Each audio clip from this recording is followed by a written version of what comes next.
Bonjour à tous, ici Claire des Lucasfilles, nouveau mois drama et j'en profite pour constater tout de même que je n'arrive pas à retrouver une grande série qui te prend aux tripes et que du coup je me remets à mes classiques que sont 10 Miles of Peach Blossoms, Rise of Phoenixes, Ashes of Love ou Goodbye My Princess, faute de retrouver du grand spectacle. Oui, il y a plein de choses qui sortent, mais ça reste toujours un peu la même chose et ça manque d'un je ne sais quoi et c'est un peu tristoun, il faut le constater aujourd'hui dans le monde du drama. Du coup, vous sentirez une pointe de fatigue ce mois-ci pour un mois drama que je n'ai pas trouvé très inspiré, mais je continue à avoir bon espoir. Il y a déjà des choses qui sortent pour cet été qui sont très intéressantes. Et puis, dans tous les cas, il reste toujours plein de dramas plus anciens à explorer qui peuvent faire le taf. Du coup, c'est parti avec les tops. Un peu par défaut, Love in Flames of War. Sur papier, c'est Too Late to Say I Love You, rencontre Boys Over Flowers, et comme on y retrouve un personnage principal, notre tresse de Princess Agents, alias Sean Doe, ça partait plutôt bien car l'acteur a bougrement du talent et il le confirme ici, car chaque fois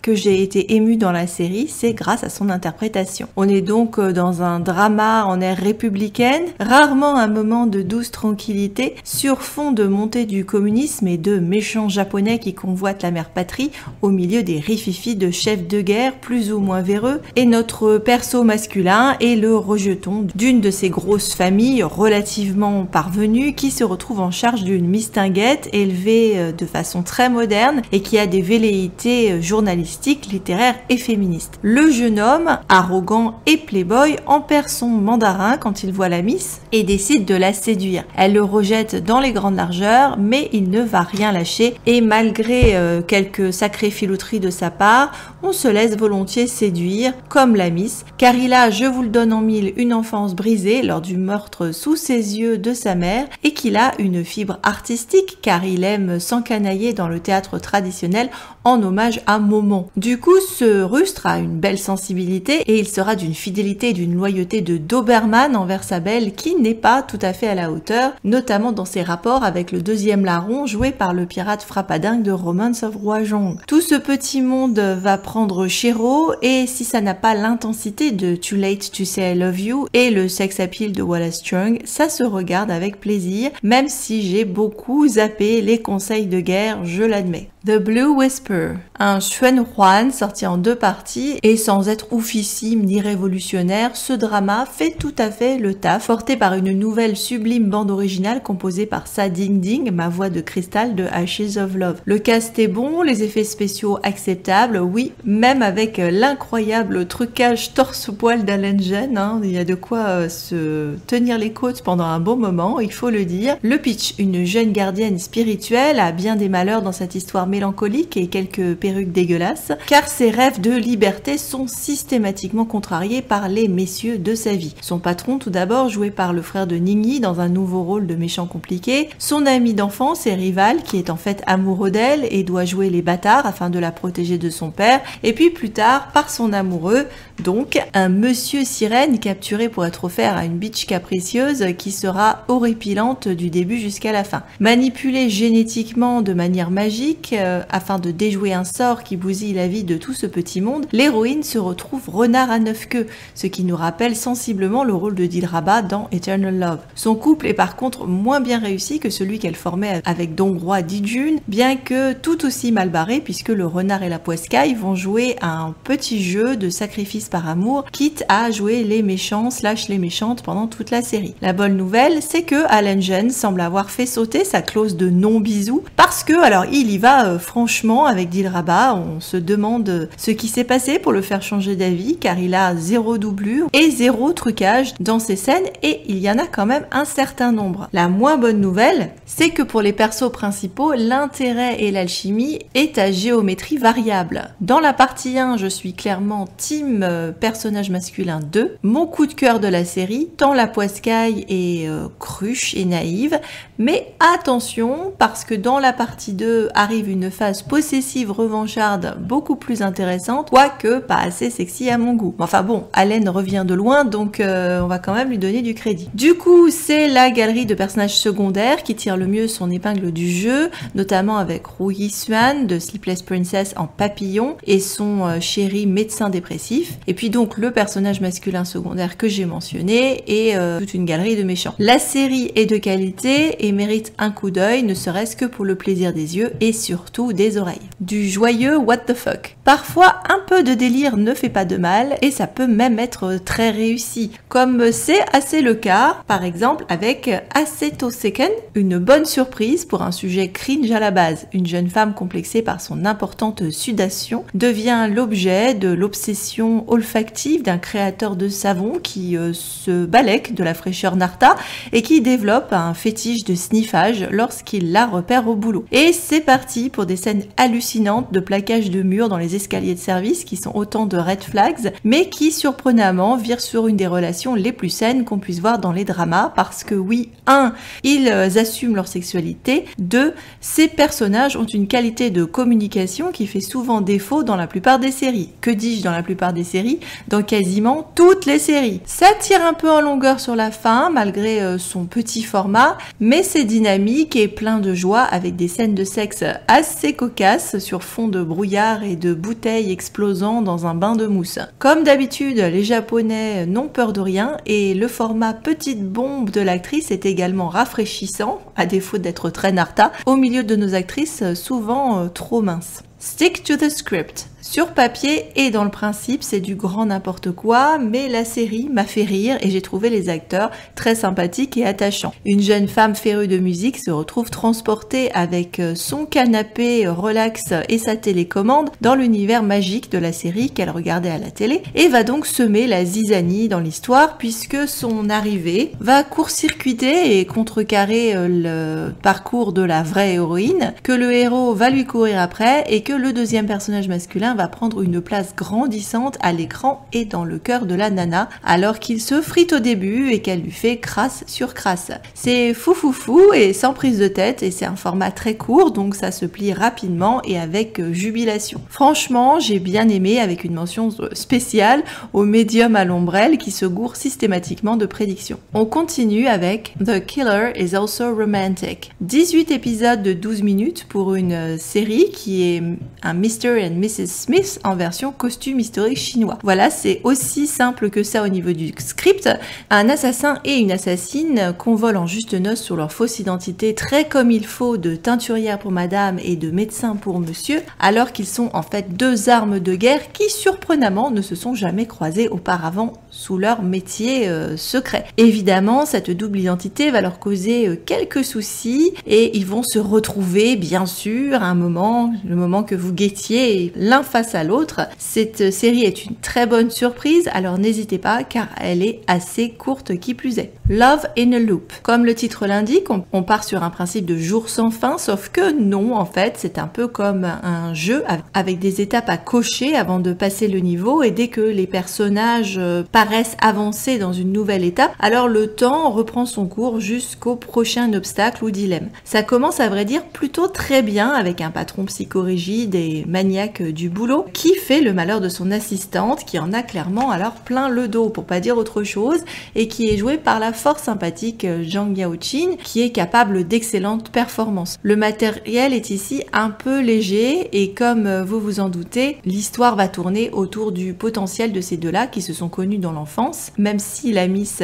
l'avait oublié et d'autant plus qu'à l'époque, c'est elle qui faisait la misère aux garçons. Retour de karma donc dans l'histoire avec un patron à côté de la plaque qui va crever de toutes les façons possibles chaque fois que quelqu'un le maudit, ce que ce bougre a un talent inné à provoquer chez les autres tellement alors il a zéro filtre et commet bévue sur bévue. Va-t-elle pouvoir sauver son patron? Va-t-il se sauver tout seul? Ça commence très bien, même si ça traînasse sur la fin, ça reste sympathique à regarder. If I Never Loved You. Une mini-série qui a de quoi susciter la controverse sur un script qu'on ne peut décrire autrement qu'un un fantasme sadomaso au boulot entre secrétaire et patron qui ne va pas plaire à tout le monde et qui, de manière très très relative, m'a fait penser au film Secretary avec James Spader et Maggie Gyllenhaal. Le pitch, une jeune femme carrément effacée se retrouve mariée avec l'objet de sa convoitise après un bizarre rififi avec sa demi-sœur dont le type était très amoureux et qui va faire son comeback de bitch beaucoup plus tard. Dégoûté de l'arnaque, le beau gosse a décidé de traiter l'épouse dont il a hérité comme une merde, je peux pas dire autrement, mais pas d'histoire de viol comme dans Sealed with a Kiss,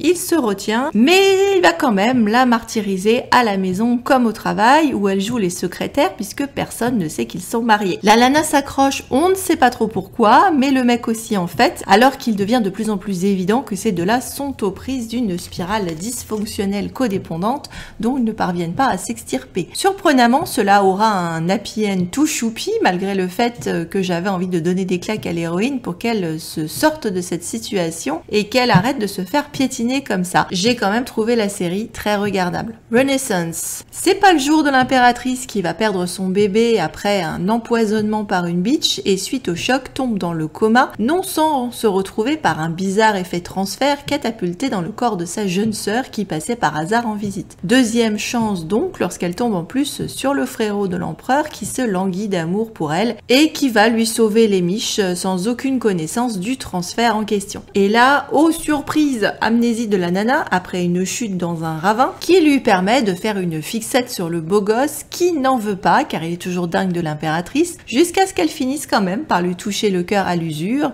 et boum patatras car la mémoire lui revient et elle part sur un projet de vengeance au harem contre l'empereur et ses bitches et notre pauvre Minouchet en perd son mandarin et va pleurer toutes les larmes de son corps vu que toutes les femmes de sa vie le larguent systématiquement pour le demi-frère qui est littéralement un gros bâtard. J'ai beaucoup aimé le début et les deux personnages masculins sont excellents mais ça tire quand même vraiment beaucoup en longueur, ce qui a finalement empêché cette série de finir dans les tops. Who Rules the World? De très jolie musique et Rosie Jao fidèle à elle-même en princesse incognito qui joue les héroïnes en arts martiaux, qui taquine le ruban blanc fatal et la boisson. Éprise de liberté, habillée de blanc, elle a son alter ego en un autre prince incognito habillé de noir qui lui colle au basque. Et oui, ça pourrait faire un excellent couple yin-yang comme on nous le vend d'ailleurs dans le générique, sauf que patatras, le personnage masculin est incarné en mode je fais juste mon beau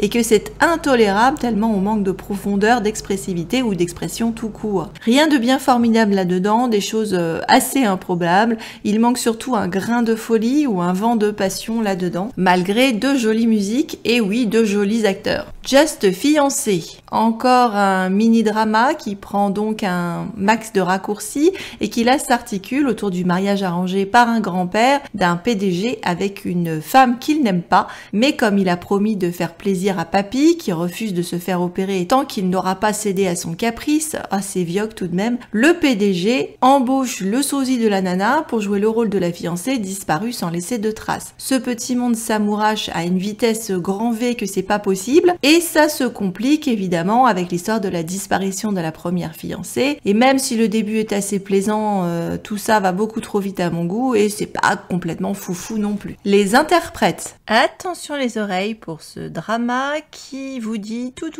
sur le dur sacerdoce de traducteur-interprète sino-francophone. Alors, comment dire, les acteurs n'ont pas fait l'effort d'apprendre leur rôle en yaourt, alors ça se voit trop qu'ils parlent chinois alors qu'ils sont censés parler français, et leurs doubleurs ne sont pas convaincants, en particulier celui du mec qui est censé être bluffant à un niveau d'autochtone, mais non en fait, donc c'est la rigolade quand tu es un francophone et que tu regardes cette série. Ajoutez à cela que si un acteur aurait dû être doublé tout du long dans sa voix chinoise, c'est Wengo Gao, le hiératique d'Hongrois Dijun aux impeccables mèches blanches, et qui est ici le grand frère du personnage masculin et amoureux de l'héroïne. J'ai eu mal pour Hierois tout du long. Le souci, c'est que non doublé et sans ses mèches blanches, Vengo a moins de panache et c'est vraiment décevant à voir et surtout à entendre. Le pitch donc, Yang Mi incarne une étudiante en français qui se fait virer de son programme en Suisse par un gros bonnet d'une boîte de traduction qui n'a pas supporté une erreur de sa part, mais retombe sur le fanat du Dico et du Becherel quelques années plus tard qui essaie de lui mettre des bâtons dans les roues car vive la langue française, mais finit par devenir son mentor avant d'être son amoureux. Le couple fonctionne très bien et Yang Mi est à fond dans son star power avec plus d'expressivité que d'habitude et une garde-robe qui par contre n'est pas du tout raccord avec son statut de fille sans le sou puisqu'elle change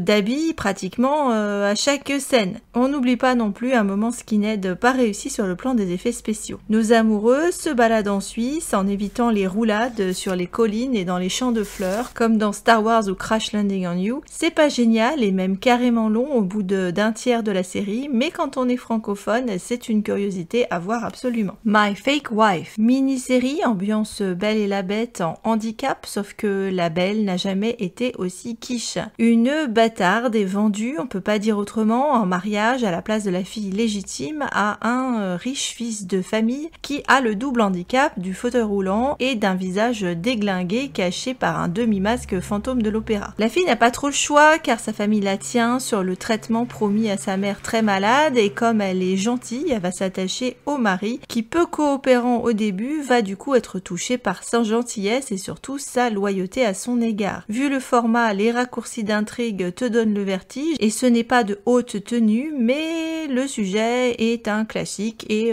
fonctionne à peu près correctement. Rewriting Destiny. La série commence très fort à mon goût et était piquante et drôle avec un personnage de BD qui devient self-aware après son assassinat par son mari gynécologue et qui veut essayer de changer son destin et donc de réécrire le script, un cliché qui fonctionne très bien et dont les Chinois sont friands, il faut le dire. Le couple est assez performant et on a un villainous crush qui n'est malheureusement pas au top, bien qu'ils essaient de leur mieux, et j'ai trouvé que le soufflet retombait très vite malgré un excellent début. Dommage, acteur sympathique néanmoins. Les flops. Intense Love.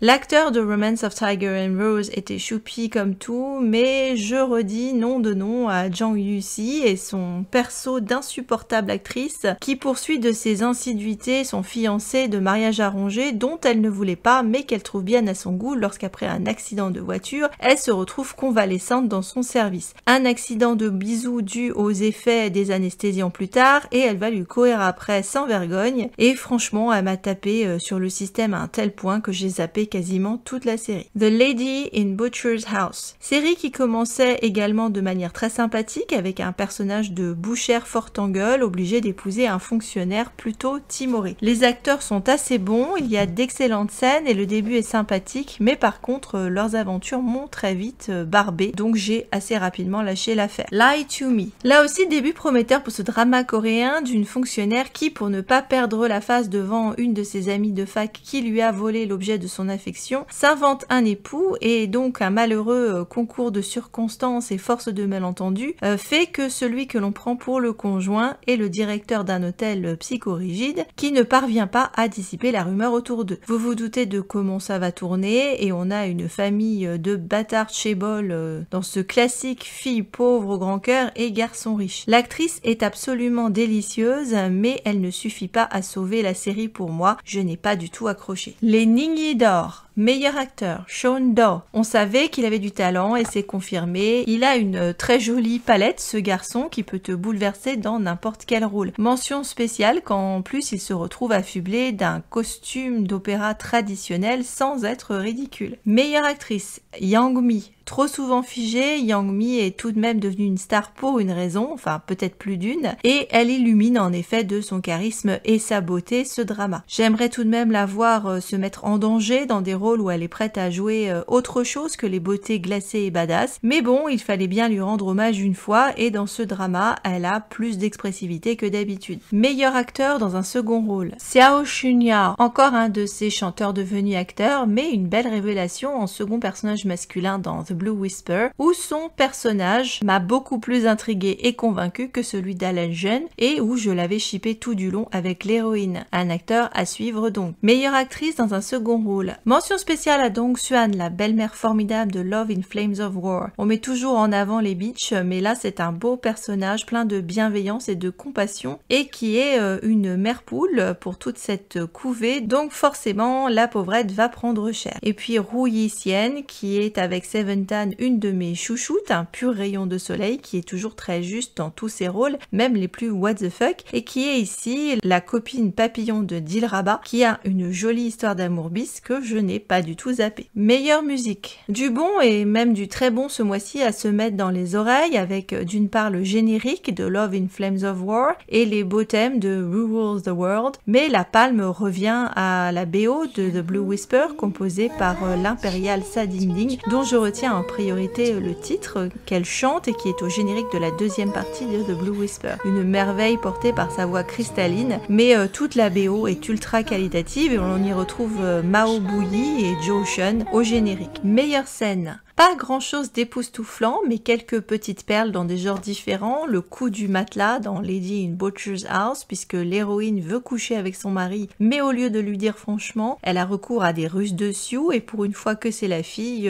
personnellement j'ai adoré. Il y a la pluie de café, un grand moment de n'importe quoi dans Intense Love, et pendant qu'on est dans le n'importe quoi, comment ne pas citer les scènes de sexe dans Aseto Seiken, ou alors là, allons-y, roulons-nous dans des draps avec brouillard, enfin comme d'habitude, les Japonais n'ont peur de rien. La mort de la belle-mère dans Love in Flames of War. Je vais avoir du mal à vous citer une scène principale. Très honnêtement, ce mois-ci, c'était quand même pas quelque chose d'exceptionnel, je le reconnais. Alors oui, ce fut un mois en demi-teinte, mais je crois que le mois de juillet va nous apporter de très belles choses, car j'ai déjà au moins 3 titres en top que je binge-watch ou que j'ai binge-watché avec délice. Que regardez-vous en ce moment? Y a-t-il des titres que vous retenez plus que d'autres? Venez me partager en commentaire votre playlist et vos retours sur les séries si vous avez pu regarder celles que je mentionne ce mois-ci, et on se retrouve cet été. Bon binge watch!